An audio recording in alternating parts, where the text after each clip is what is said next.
যুক্তরাষ্ট্র ও ইসরায়েলের সঙ্গে ইরানের চলমান সংঘাতের ১২তম দিন আজ।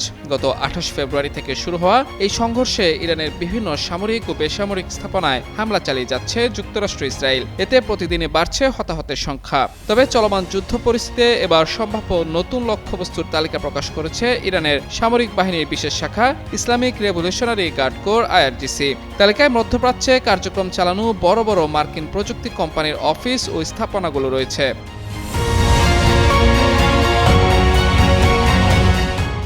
বুধবার সংবাদ মাধ্যম তাসনিম নিউজ এজেন্সি ইরানের নতুন লক্ষ্যবস্তু শিরোনামে এই তালিকা প্রকাশ করে।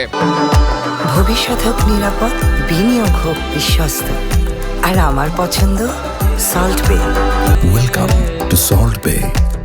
এতে মধ্যপ্রাচ্যে থাকা বিভিন্ন আঞ্চলিক office, cloud office, data centre এবং ডেভেলপমেন্ট সেন্টারকে সম্ভাব্য লক্ষ্য হিসেবে উল্লেখ করা হয়েছে।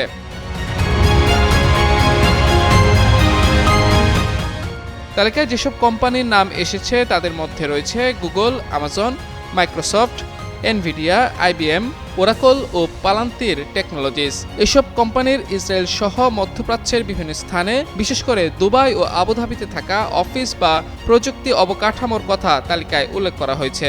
বলা হয়েছে, আঞ্চলিক যুদ্ধ ধীরে ধীরে অবকাঠামোগত যুদ্ধে রূপ নিচ্ছে, ফলে ইরানের বৈধ লক্ষ্যবস্তুর পরিধিও বিস্তৃত হচ্ছে।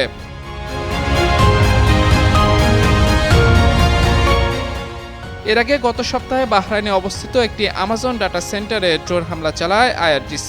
এছাড়া সংযুক্ত আরব আমিরাতে আমাজনের 2টি স্থাপনাকেও ইরানি ড্রোনের লক্ষ্যবস্তু করা হয়। এদিকে ইরান দাবি করেছে, যুদ্ধ শুরুর পর গত 11 দিনে যুক্তরাষ্ট্র ও ইসরায়েল প্রায় 10,000 বেসামরিক স্থাপনায় বোমা হামলা চালিয়েছে।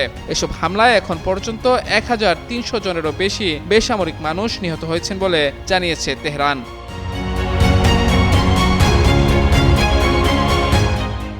জবাবে ইরানও পাল্টা হামলা চালিয়ে যাচ্ছে।